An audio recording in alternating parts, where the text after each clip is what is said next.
지난 학기 강의하는 대학에서 이제 기말고사를 치렀습니다. 총 30점이 걸려있는 기말고사를 치르면서 제가 마음에 굳게 먹기는 이제 오래간만에 저도 이제 강의를 다시 나가서 이 학생들에게 점수를 잘 주리라 이렇게 마음을 먹고 뭐라도 쓰기만 하면 기본 점수를 주리라, 자기 엄마 이름이라도 하여튼 막 쓰기만 하면 정말 기본 점수 주리라, 그리고 책을 다 갖고 오라 그랬어요. 오픈북 책에서 이렇게 나오는데 똑같이 책에 남아있는 그대로 내가 낼 테니까 제발 뭐라도 써달라고 이제 그렇게 신신당부했습니다. 시험 딱 시작하는 동시에 학생 2명이 바로 이름만 쓰고 백지를 내고 나가버리는 거예요. 그래서 제가 이렇게 너무 당황했어요. 제가 그래서 나가는 학생을 이렇게 붙잡고 잠깐 이름만 쓰지 말고 시간 충분하니까 뭐라도 좀 쓰고 나오면 좋겠다, 그래야지 내가 점수를 주지 않겠느냐 이렇게 달래면서 그렇게 얘기를 했더니 이 두 학생이 씩 웃으면서 교수님 수고하셨어요, 그리고 나가버리는 거예요. 그리고 그 한 학생의 그 시험지는 뭐가 써있길래 그래 뭐라고 썼을까 이렇게 보니까 교수님 사랑해요 이렇게 써놨더라고요. 그래서 제가 이제 느낀 게 교수가 아무리 점수를 주고 싶어도 어떤 학생은 학교를 안 나와요. 점수를 주고 싶어도 학교를 안 나오니까. 그래서 교수의 열심도 중요하지만 이 학생의 열심도 중요하구나를 깨달았습니다. 지난 시간에 이어서 우리 똑같은 본문으로 이제 이 내용이 많아서 두 번째 설교를 하는데, 가나안에서 일어난 그 전쟁에서 아브라함이 승리한 얘기를 이제 지난 시간에 저희들이 나눴습니다. 하나님이 도우심에 대해서 나눴고, 그러나 하나님이 아무리 도왔다고 해도 아무것도 안 하고 그냥 승리했는가를 한번 살펴보기를 원하는 거죠. 약속의 땅 가나안에 살 때도 우리가 준비해야 될 것이 무엇이 있을까 한번 좀 생각해 보길 바랍니다. 하나님이 지켜주시지만 믿음의 사람에게도 승리를 위해서 갖추어야 할 것이 있다라는 거죠. 그래서 아브라함이 무언가 아무것도 안 하고 그냥 승리한 게 아니라 뭔가를 준비한 그 무엇이 무엇인가를 우리가 생각해 보면서 가나안 전쟁과 같은 이 세상에서 승리하기 위해서 5가지 요소를 좀 살펴보기를 바랍니다. 첫 번째, 주위 사람들과 좋은 관계를 맺자라는 겁니다. 여러분 13절에 우리가 읽었던 본문에 보면 동맹한 사람들이라고 나옵니다. 아모리 족속의 마므레, 에스골, 아넬, 이 사람들 다 형제들이죠. 아모리 족속이 어떤 사람들이냐 하면 노아의 아들이 3명 있었죠. 기억나시죠? 셈, 함, 야벳 이렇게 있는데 둘째 함의 아들이 가나안이라는 아들인데 그 가나안의 후손들 중에 여러 무리가 있는데 그 중에 하나가 이제 아모리 족속. 또 아모리 족속도 이제 굉장히 여러 군데 이제 퍼져서 살고 있었는데 우리 아브라함이 동맹을 맺은 마므레, 에스골, 아넬이 다 아브라함 근처에 살고 있었던 그 아모리 족속이었던 거죠. 그래서 이 사람들이 아모리 족속들이 아주 일찍부터 가나안에 거주했었던 수많은 토착민들 중에 하나였다라는 겁니다. 그래서 아브라함이 이제 이주해 왔잖아요, 그렇죠? 그래서 이곳에서 그 이웃 주민, 그 옆에 아마 아모리 족속이 살고 있었던 것 같은데 이 아모리 족속들과 좋은 관계를 맺고 있었어요. 그 증명할 수 있는 것이 아브라함이 이제 전쟁에 참여했을 때 이 아모리 족속 같이 갑니다. 네, 만약에 좋은 관계가 아니면 같이 전쟁에 참여할 리가 없잖아요, 그렇죠? 김남도 교수가 쓴 트렌드 코리아 2017이라는 책을 이번 주에 제가 읽었어요.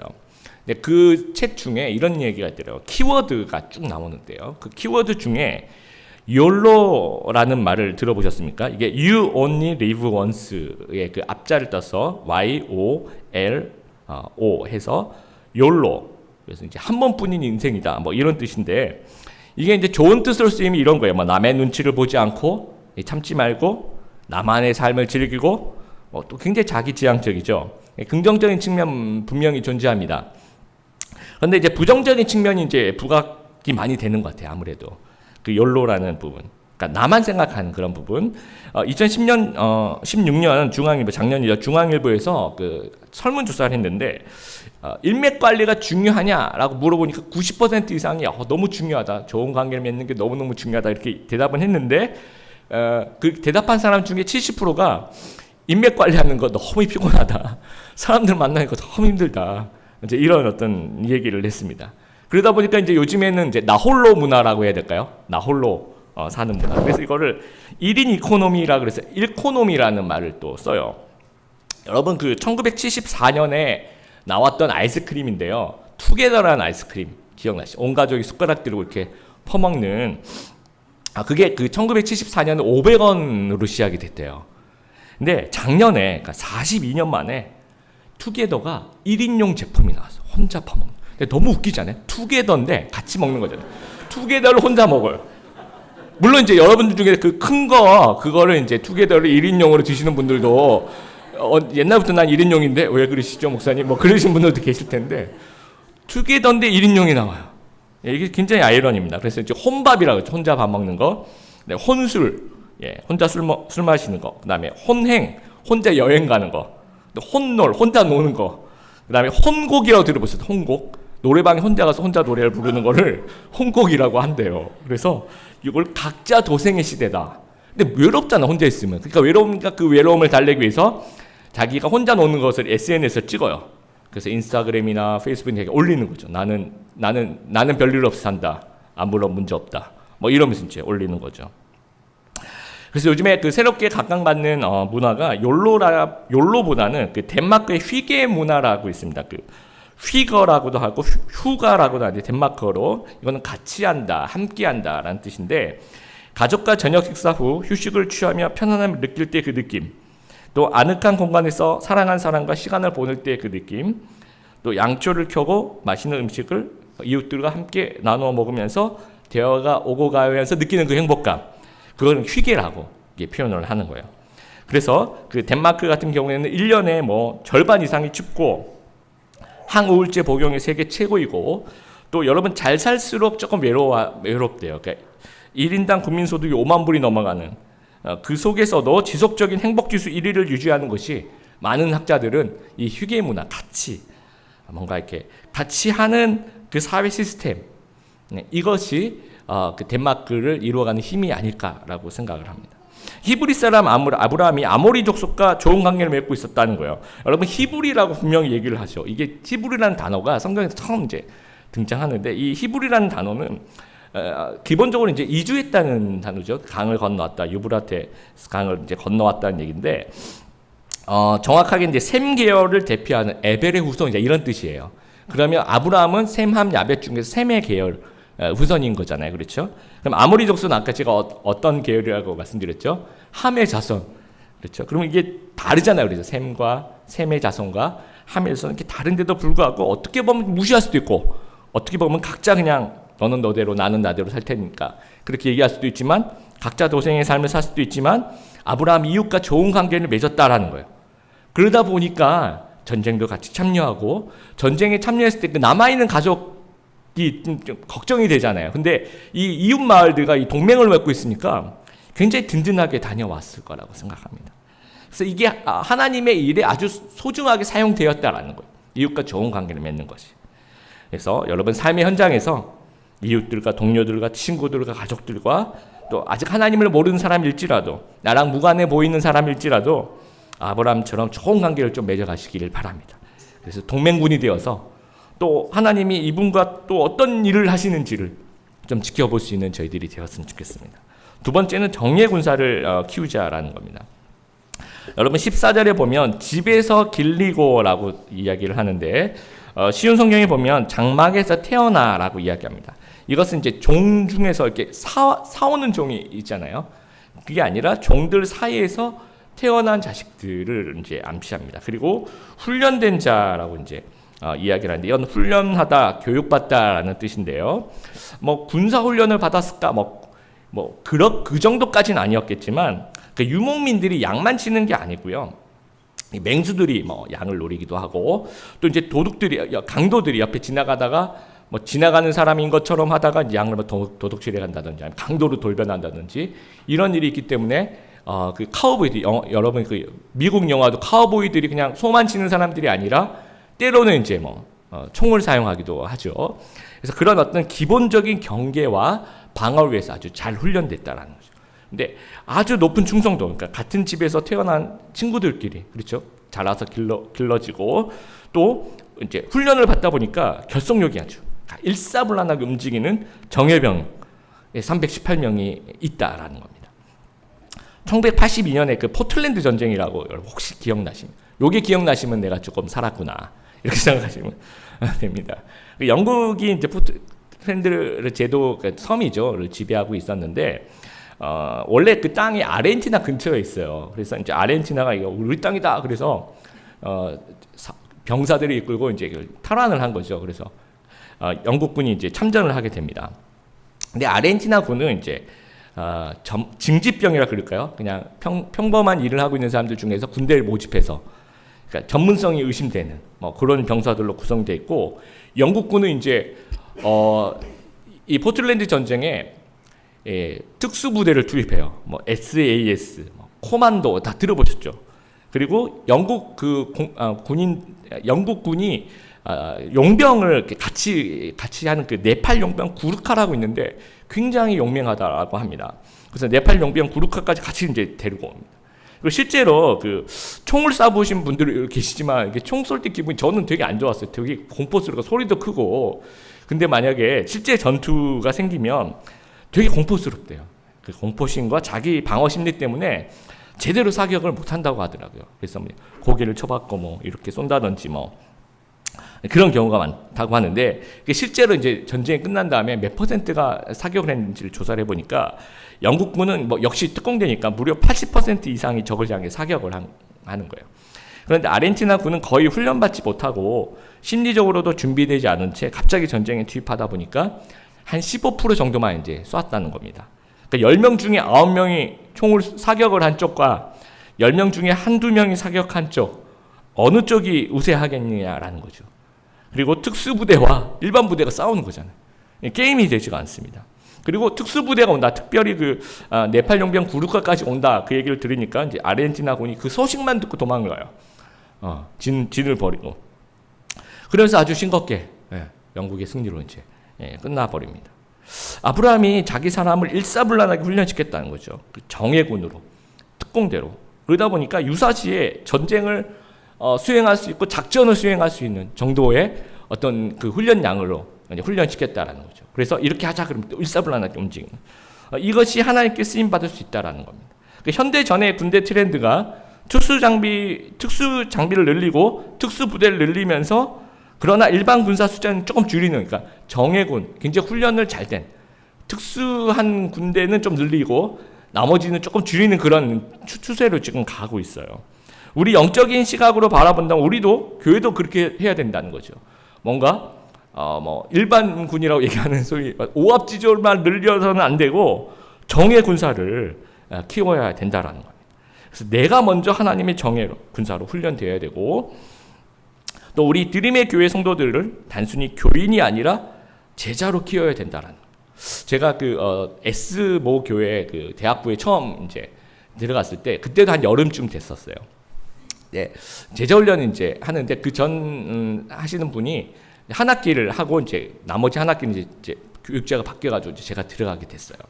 그래서 제 마음속에 정말 우리 이 시대의 청년들, 우리 대학생들을 정말 잘 훈련시켜야 되겠다. 정말 그 굳은 각오라고 이렇게 딱 첫날 첫 시간 들어가기 전에 이번 주에 이 성경 구절을 꼭 외워와야 된다. 시험을 치겠다. 이렇게 신신당부하고 왔습니다.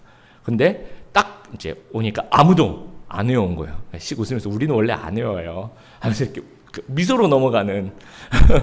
그래서 제가 순간 마음속에 이렇게 갈등이 생긴 거야. 이게 그게 넘어가야 되나? 아니면 어떻게 되나? 이제 순간 이렇게 마음속에 막 이렇게 갈등을 하다가, 내가 여기에 얘네들을 훈련시키려고 왔는데 이거 정말 내가 목숨을 걸고 내가 쫓겨난 한이 있더라도 좀 세게 나가야 되겠다. 그래가지고 제가 이제 지금 생각하면 그런 용기가 어디서 나왔는지 모르겠어요. 그때는 30대 초반이고 그래서 아마 그랬던 것 같은데, 전부 다 짐을 싸라 그랬어요. 전부 다 짐을 싸고 이제 나가라고. 나가서 바깥에서 집에 가고 싶은 사람은 집에 가고, 요절 외워서 정말 내가 훈련받고 싶은 사람만 들어보라고. 그래서 전부 다 내보냈습니다. 문을 딱 닫고 기다리는데 왜 이렇게 애들이 안 들어오는지 모르겠어요. 저 혼자서 그냥 얘들 안 들어오면 안 되는데 하면서 이렇게 근데 진짜 안 들어오더라고요. 그래서 얘들 다 집에 가면 어떡하지? 뭐 이러면서 이제 걱정만 속으로 이렇게 하고 있었는데, 외웠던 거니까 잘 안 외워지니까 이제 바깥에서 그래서 한 명씩 들어와서 이제 요절 하나씩 외우면서 이제 다 같이 전부 다 한 명도 빠짐없이. 그래서 그 친구들하고 아주 훈련을 이제 나머지 2학기를 굉장히 잘 했었던 기억이 납니다. 그래서 여러분, 제가 제자 훈련 시켜보면 느낀 건 뭐냐면, 강도가 세면 셀수록 더 신실하고 더 하나님의 귀한 하나님 사람들이 나와요. 지금 여러분 표정이 목사님 전에 내가 제자 훈련하길 참 잘했구나. 앞으로 해야 될 분들은 되게 걱정이 되는구나. 이제 이런 표정인데 걱정 안 하셔도 됩니다. 이렇게 천천히 제가 뭐 이렇게 쫓아내 절대로 그런 그 옛날 30대 초반 했던 지금 아닙니다. 걱정하지 마시고 우리 드림의 교회가 성역 공부를 더 열심히 하는 그런 교회가 됐으면 좋겠어요. 성역 공부 프로그램을 계속 늘려나갈 생각이고요. 저희가 제자훈련 사역훈련도 지금도 잘하고 계시지만 조금 더 훈련 강도를 조금씩 매년 좀 늘려나갔으면 좋겠고 소그룹 시간도 저희가 조금 짧은 것 같아요. 물론 소그룹 너무너무 좋지만 시간도 늘리고 새로운 교재로 서로 깊이 있게 삶도 나누고 하나님의 말씀도 나누고 속에 있는 깊이 있는 얘기까지 할 수 있는 그러한 소그룹이 되었으면 좋겠다. 그래서 우리가 삶의 현장에서 나는 그냥 교인이야 이게 아니라 나는 하나님의 정의 군사다 생각하면서 자부심을 가지고 믿음으로 생활하시는 여러분 되시기를 바랍니다. 세 번째는 치밀한 전략을 세우라라는 건데요. 15절을 보니까 아브라함이 동맹군과 정예병을 이끌고 전쟁을 어떻게 치르는지를 우리가 좀 주목해 봐야 됩니다. 그 당시 전쟁은 그냥 무조건 넓은 평야야. 몇 시까지 며칠날 어디로 와. 그러면 이제 골짜기 뭐 평야 이런데 넓은데 이제 대낮에 밤에는 잘 안 보이니까 대낮에 이렇게 1대1로 한판 붙는 거죠. 근데 그렇게 하면 뭐 이길 수가 없잖아요. 4개국 연합을 318명이 어떻게 이겨요? 그러니까 그런 전략을 사용하지 않습니다. 그러니까 생각하면서 전략을 짭니다. 그래서 소수가 다수를 이기는 전략이 뭘까를 생각하는 거죠. 그래서 일단은 빨리 달려갑니다. 우리 14절에도 나오는데 단까지 막 엄청나게 빨리 쫓아가요. 왜냐하면 그 위까지, 그러니까 북부 연합이잖아요. 그러니까 자기 집이 그 북쪽으로 올라갈수록 더 가까워지잖아요. 그러면 뭐 도움을 요청하는 군대를 부를 수가 있으니까 북쪽 지역의 그들의 홈에 가까이 오기 전까지 빨리 쫓아가야 되는 거예요. 그래서 이 정예 군사가 중요하다. 만약에 이제 방위병 이런 애들 데리고 가면 저도 이제 방위병 출신이 잘 알아요. 한 5시쯤 되면 퇴근해야 됩니다. 충성 퇴근 하고 이렇게 가버리기 때문에 이 싸움이 저녁에 좀 힘들어요. 이제 정예병들은 이제 뭐 낮이고 저녁이고 이게 없으니까 그래서 쫓아가는 거죠.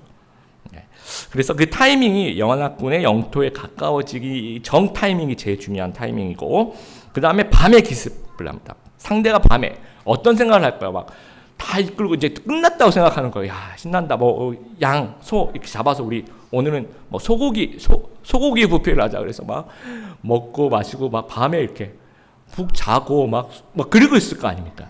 그렇게 방심한 틈을 노리는 거죠. 그리고 세 번째 여러 방면으로 기습합니다. 그 15절에도 이제 그런 얘기를 하죠. 가신들을 나누어서 밤에 그들을 쳐부수고라고 얘기를 합니다. 그러니까 여러 방면으로 야간 기습 공격을 하는 거죠.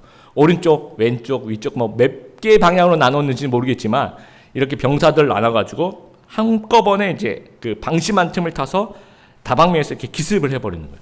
그러니까 이제 그 밤에 잘 안 보이니까 이게 양쪽에서 이렇게 들어오니까 이 혼비백산하는 거죠. 와, 큰일 났구나. 그래서 엄청 도망가면 다 놔두고 그냥 몸만 이제 빠져나가는 거죠.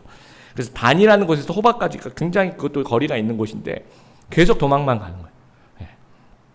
그래서 세상에서 여러분 우리 내 삶의 현장에서 크리스찬으로서 사명감을 가지고 살아갈 전략이 좀 필요하다라는 거죠.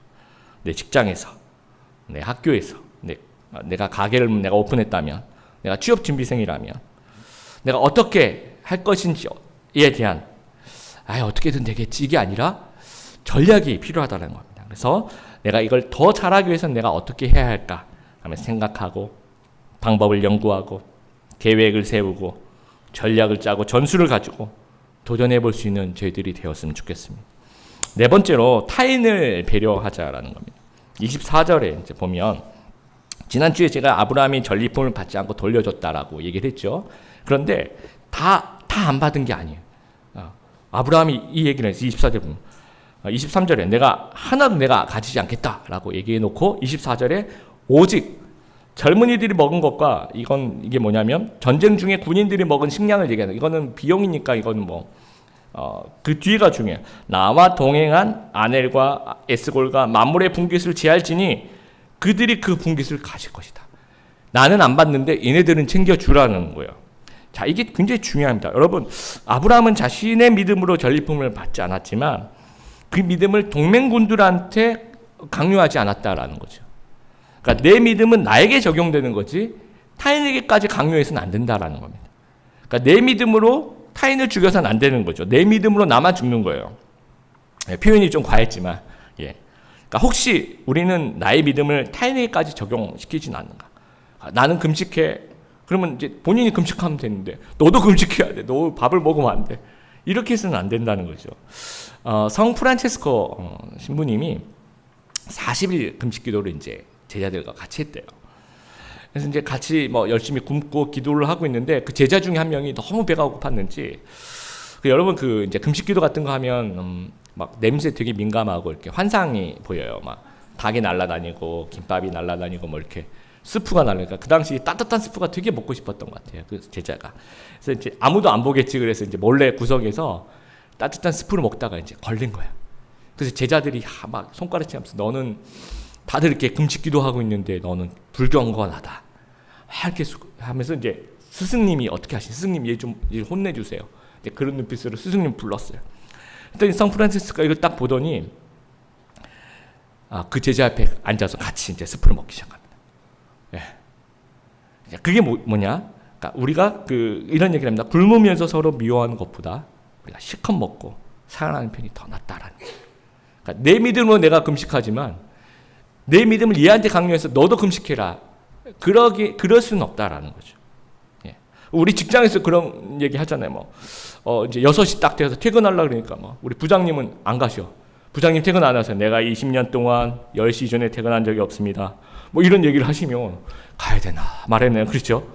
부장님이 휴가 안 가십니까? 저 20년 동안 휴가를 가본 적이 없습니다. 이렇게 얘기하면 이걸 어떻게 해야 되나 그렇잖아요. 그러니까 자신의 원칙을 다른 사람에게까지 이제 강요하는 거죠. 그래서 우리가 아브라함 같이 또 성 프란치스코 같이 타인을 좀 배려할 수 있는 내 믿음으로 나를 지키는 거고 그렇죠? 타인의 믿음 존중할 수 있는 그걸 좀 배려할 줄 아는 그런 크리스찬이 되기를 바랍니다. 마지막으로 하나님의 도우심을 구하자라는 겁니다. 승리의 그 절대적인 원인이 그거예요. 하나님의 도우심입니다. 첫 번째부터 네 번째 요소까지 다 있어도 하나님이 없으면 무용지물인 거죠. 여러분 300여 명하고 4개국 연합 전투해가지고 하나님의 도우심이 없이는 이길 수가 없는 겁니다. 설명이 안 되는 겁니다. 소도망 보세요. 소도망은 수적으로도 그 북부 연합하고 지난 시간에 제가 얘기한 것처럼 굉장히 유리했고 또 그 소도망이 생각했던 그 전쟁터는 지형적으로 되게 유리한 지형 지물을 가지고 있어요. 역청구덩이를. 그런데도 소도망은 그걸 제대로 활용하지 못하고 하나님의 도우심이 없었다는 거죠.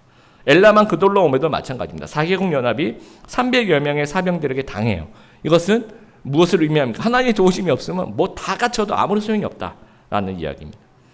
근데 우리를 한번 생각해 보세요. 우리는 정말 하나님의 도우심 없이 내 삶의 현장으로 나아가려고 하지 않는가 좀 생각해 보길 바라요.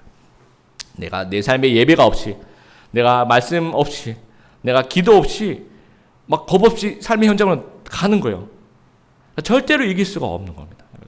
그래서 날마다 매 순간 하나님의 도우심을 좀 구하는 우리들이 되었으면 좋겠습니다. 여러분 하나님의 도우심을 믿는 사람은 주어진 환경에서 내가 할 수 있는 최선을 다하는 거예요. 그러니까 하나님의 도우심이 있으면 나는 아무것도 안 해도 된다 그런 건 아닙니다. 왜냐하면 우리가 좀 오해하는 것이 구원과 관련된 일, 그러니까 우리를 구원해 주 이런 것은 우리가 해야 될 일이 없어요. 무조건 이거는 모든 것을 다 하나님이 해주시는 겁니다. 그런데 생활과 관련된 일은 하나님이 우리와 협력하기를 원하시는 거예요. 같이 하기를 원하시는 거예요. 여러분 다윗이 골리앗과 싸우죠, 그렇죠? 혼자서는 절대로 골리앗을 이길 수가 없어요. 그런데 하나님이 도우시면 무조건 다윗은 이길 수가 있잖아요. 그러면 하나님이 굳이 다윗을 사용하지 않더라도 자 골리앗 앞에서 요즘엔 그 유행한 대륙간 탄도미사일 하나 이렇게 ICBM 이렇게 던져서 뿡 하면 이제 골리앗이 날라 그렇게 할 수도 있는데 다윗으로 하여금 조약돌을 준비하게 하세요. 그 다윗으로 하여금 골리앗과 싸워서 그 다윗이 쓰는 그 무기를 통해서 골리앗을 이기기를 원하시는 거예요. 재밌죠? 그래서 다윗이 조약돌 5개를 딱 준비를 합니다. 그래서 이제 물맷돌을 던져서 그 골리앗의 이마에 맞추는 거예요. 근데 생각해보세요, 여러분. 이제 맞아야 되는데 하나 탁 던지는데 안 맞아. 2개, 3개, 4개, 5개 다 했는데 안 맞아요. 그럼 하나님이 얼마나 좀 당황, 이런 표현이 맞는지 모르겠지만 이게 맞아야지 내가 널 도와주지. 예, 제발 좀 맞춰라. 왜냐면 이제 하나님이 다윗을 쓰기를 원하시는 거예요. 그러니까 다윗이 골리앗을 물리쳐야지 하나님이 다윗을 뭐 군대 장관도 시키시고 왕도 시키시고 하나님의 왕국을 이루어가고 다윗을 사용해서 뭔가를 하려고 하는데 다윗이 이게 준비가 안 되니까 이게 던져서 이게 맞춰야 되는데 이게 골리앗은 얼굴이 크니까 이게 면적도 클 거 아니에요. 그러니까 이게 평소의 준비를 얘기하는 거예요. 평소의 준비와 하나님의 도우심이 합쳐질 때 그때 굉장히 놀라운 일을 이룰 수 있다라는 겁니다. 여러분 그 아브라함의 그 열심이 느껴지죠. 막 뭐 아무 일도 발생하지 않았는데 미리 막 사병을 훈련시켜 놓고 미리 동맹군도 마련해 놓고 아브라함이 왜 그랬을까를 제가 한번 생각해 봤어요. 뭐 먹고 살려고 그랬을까요? 물론 먹고 살려고도 그랬겠죠. 할 게 뭐 그런 것밖에 없어서 그랬을까요? 아니에요. 부자 되려고 막 성공하려고 그랬을까요? 저는 그렇게 생각하잖아요. 왜냐하면 아브라함 믿음의 사람이거든요. 그러니까 아브라함이 그렇게 열심히 살았던 이유는 그거 같아요. 저는 이곳이 하나님이 아브라함에게 주신 땅이니까 그런 거예요. 하나님을 사랑하는 마음이 이 마음 속에 기본적으로 있는 거예요. 근데 하나님이 가나안을 아브라함에게 주신 거예요. 그러면 하나님이 아브라함이 이 가나안 땅에서 하나님을 사랑하면서 굉장히 열심히 살고 싶다라는 겁니다. 여러분 이런 생각해 보신 적 있어요? 요즘에 사는 게 너무 힘들어. 내가 왜 살아야 되지? 또 살긴 사는데 내가 왜 열심히 해야 되지? 이런 거 물어볼 때가 있잖아요. 여러분 믿지 않는 사람 내가 왜 살아야 되지? 거기에 대한 철학적인 답이 없어요. 정말 그런 어떤 존재에 대한 철학은 뭐 답이 없습니다. 근데 우리 기독교인은 분명한 답이 있어요. 우리가 왜 살아야 되냐면 하나님이 생명을 주셨으니까 사는 거예요. 그거 하나만으로도 정말 우리의 삶을 열심히 살아갈 이유가 있다라는 거예요. 그래서 내가 하나님을 사랑하는 마음을 가지고 그리고 하나님 나에게 삶을 주셨구나. 그리고 하나님이 이곳을 나에게 주셨구나. 여러분 삶의 현장이 가나안이 되는 거죠. 하나님이 이곳을 나에게 주셨구나. 그러면 이 직업과 이 환경은 하나님이 주신 것이니까 하나님을 위해서 내가 최선을 다해야 되겠구나. 이런 마음으로 그렇게 열심히 살아갈 수 있는 저희들이 되었으면 좋겠습니다. 그래서 이 승리의 5가지 요소 마지막으로 좀 정리하겠습니다. 평상시의 준비가 참 중요하죠. 그래서 주변과의 좋은 관계를 가지고 또 우리가 정의 군사를 키우고 또 타인에게 대한 그런 배려를 가지고 또 현실을 헤쳐나갈 수 있는 그런 침착하고 치밀한 계획을 가지고 그러면서 이 모든 것에 하나님이 도와달라고 우리가 하나님의 도우심을 간구하는 그래서 세상에서 승리하는 하나님의 백성 또 믿음의 사람 다 되시기를 주님의 이름으로 축복합니다. 같이 한번 찬양하겠습니다.